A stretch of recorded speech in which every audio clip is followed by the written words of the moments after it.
안녕하세요. 캔들피그와 김하백의 나불대화 시간입니다. 지금 이슈 중심의 기사들에 묻혀서 중요한 기사들이 휘발성 정보처럼 소진되는 모습들이 많이 보이는데요. 기업과 가게에 전반적으로 돈을 못 빌리는 신용 경색 문제가 지금 상당히 심각합니다. 그 중에서도 가치 하락이 심한 부동산을 중심으로 한 기업과 금융권의 부실 문제가 특히 심화되고 있는데요. 정부 차원에서도 지원책을 마련해서 시간을 끌어보려고 많은 대책을 내고는 있지만 근본적인 해결책이라고는 할 수 없는 상황이죠. 이쯤에서 우리가 꼭 한번 챙겨봐야 하는 과거 사례가 있는데요. 바로 1980년대 중후반부터 일어난 저축 대부조합 위기입니다. SNL 사태라고 부르기도 하는데 평소 경제에 관심이 많았거나 저희 채널을 꾸준히 보신 분들은 알겠지만 그 일의 규모에 비해서 우리나라에서는 잘 모르는 경우도 많습니다. 그래서 오늘은 우리의 저축은행과 같은 미국의 저축 대부조합에서 있었던 일과 최근 우리나라에서 벌어지고 있는 일도 한번 짚어보도록 하겠습니다. 반갑습니다. 김하백님.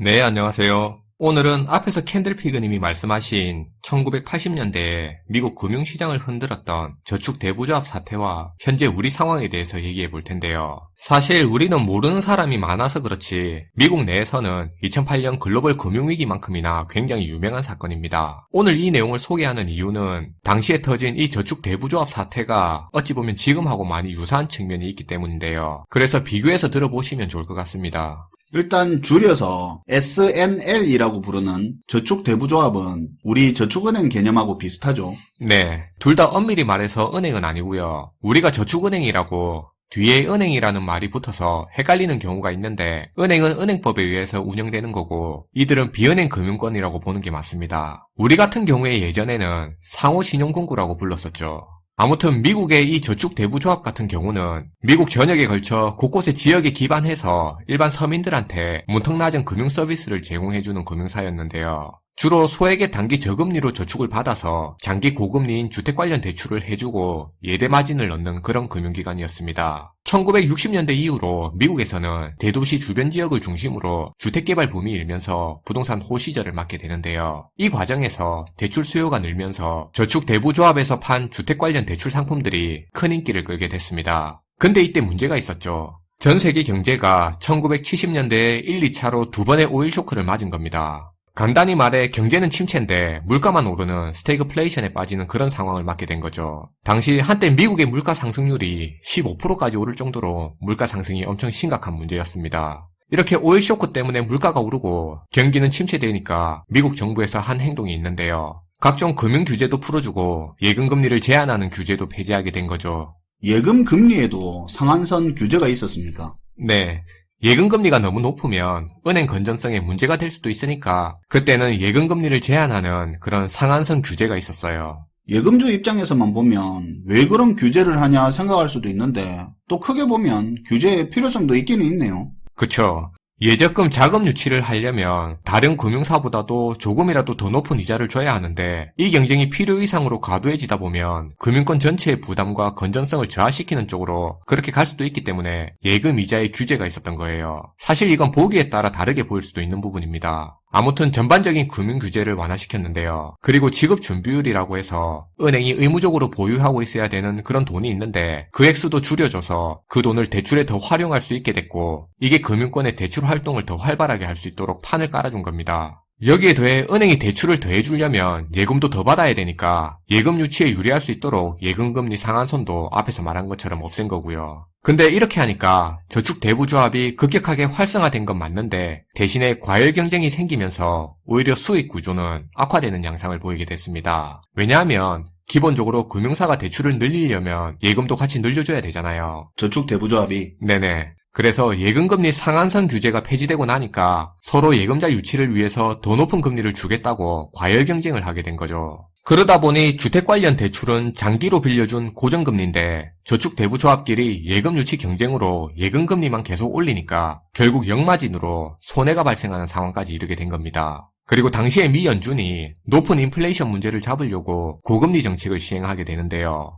안 그래도 저축 대부조합들이 과다 경쟁을 하면서 예금 이자는 높게 쳐주고 대출 이자는 낮게 해주는 통에 수익률이 낮은 상태였는데 미 연준이 인플레이션을 잡으려고 금리를 엄청난 수준까지 올리다 보니까 이게 또 저축 대부조합들의 자금 조달 비용을 급격하게 상승시켜서 수익 구조를 더 악화시키게 만든 측면이 있는 거고요. 그래서 문제가 터졌습니까? 아니요, 뒤에 더 큰 문제가 또 있습니다. 이렇게 수익 구조가 악화되니까 저축 대부조합들이 뭘 했냐? 손해를 만회하려고 고위험 고수익 분야를 찾아서 집중적으로 투자를 늘리게 된 거죠. 예를 들면 부동산 PF 대출이라든지 정크본드 같은 그런 위험하지만 수익이 큰 데를 위주로 투자 규모를 늘리게 되고요. 근데 이게 사실 경제가 성장하고 시중에 꾸준히 유동성이 공급돼서 경기가 화랑일 때는 이런 고위험 고수익을 쫓는 투자 방식이 문제가 없는데요. 근데 문제는 80년대 말에 들면서 미국에서 부동산 경기가 침체 국면에 접어들게 되면서 주택 가격이 하염없이 떨어지는 사태를 맞게 됐다는 사실입니다. 그럼 부동산 상승기 때 집중을 했던 PF 대출이나 고위험 투자들이 문제가 터진 거네요.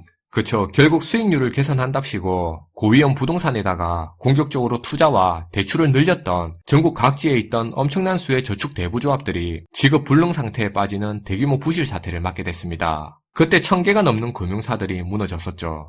근데 제가 갑자기 1980년대에 있었던, 그것도 미국에서 터졌던 저축 대부조합 사태를 다루는 이유는 최근 우리 국내 저축은행들이 고금리의 수신 경쟁으로 실적이 악화되는 사태와 너무 닮아있기 때문인데요. 저축은행 업계 일각에서는 최근 이런 얘기도 나오고 있습니다. 최근 문제되고 있는 부동산 PF 대출만큼이나 예금을 확보하기 위해서 예금자들한테 지금 고금리 주겠다고 하면서 저축은행 간에 과열 경쟁이 펼쳐지고 있는데 이게 지금 저축은행의 순이익을 감소시키고 부실화시키는 측면이 강해서 또 하나의 큰 문제를 누적시키는 걸로 보고 있다고 합니다.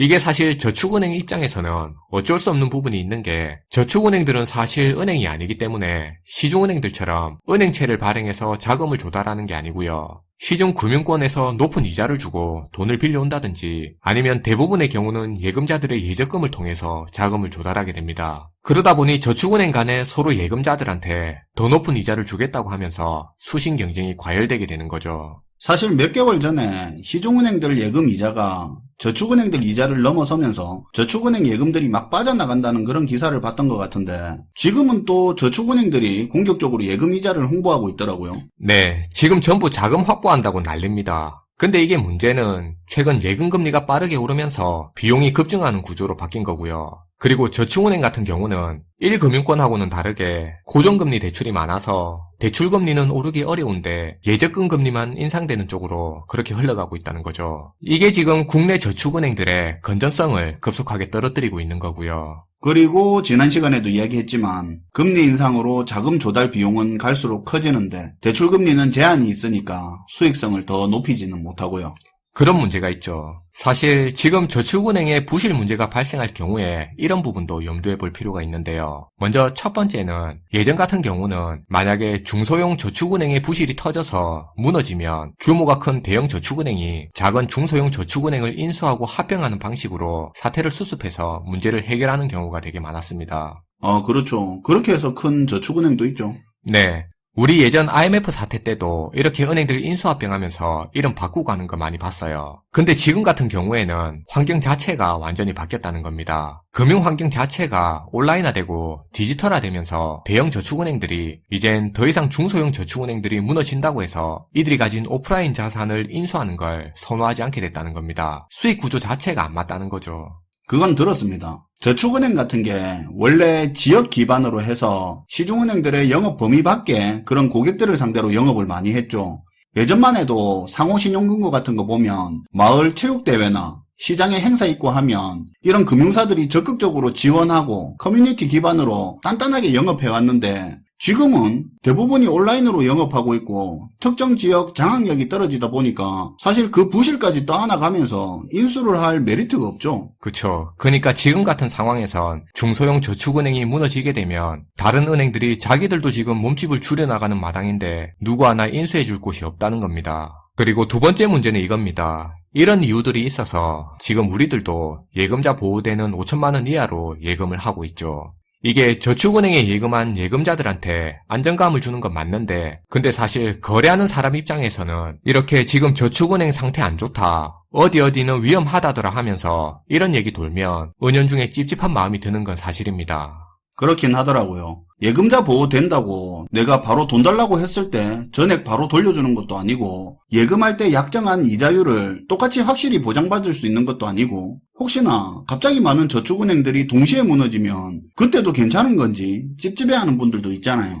맞아요. 그게 생각보다 되게 무서운 겁니다. 이런 찝찝한 마음이 작은 규모의 사건만으로도 순식간에 극대화된 공포로 돌변할 수 있다는 건데요. 예를 들어 어느 날 언론 보도에서 이름 들어본 낯익은 저축은행 한 군데가 문제가 생겨서 그 은행 앞에 사람들이 몰린 사진이라도 돌면 이제 그때부터는 당장 크게 문제없는 다른 저축은행들까지도 돈을 빼가려는 인출 요구가 빗발치게 되면서 전반적인 금융 시스템 위기로 전이될 수 있다는 거예요.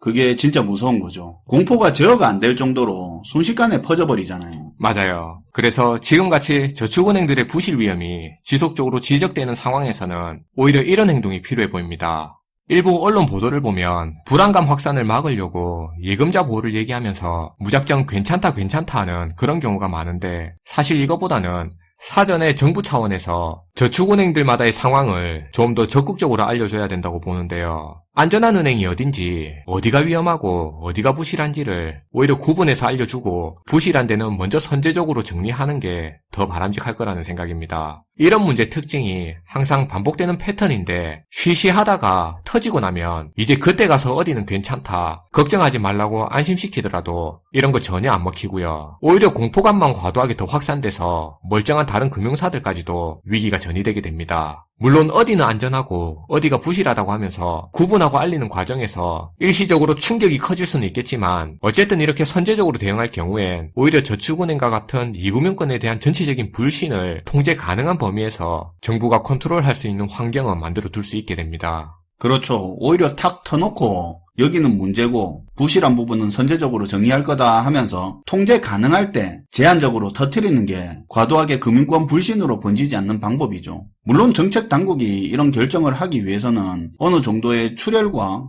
용기가 필요하겠지만요. 오늘도 잘 들었습니다, 김하백님. 네, 감사합니다. 이런 말들 많습니다. 저축은행 재무 건전성이 괜찮은지 확인도 해보고 예금자 보호 한도에서 예금해라 하는데 뭐 사실 그런 말들이 피부로 다가오지는 않고 자기는 보호되는 예금이라고 생각했는데 그 상품은 예금자 보호가 안 되는 걸 수도 있습니다. 그냥 딱 말씀드리면 예금보험공사라고 있습니다. 예금보험공사 홈페이지 들어가면 시중은행이고 저축은행이고 자기 돈이 예금자 보호 대상이 되는 금융상품에 들어가 있는지 직접 조회할 수 있습니다. 전단지 같은 정보에 시간 쓰느니 잠깐 시간 내서 한번 확인해 보시는 게 훨씬 영양가 있지 않나 하는 생각을 해봅니다. 시청해 주셔서 감사하고요. 지금까지 나불대화 시간이었습니다.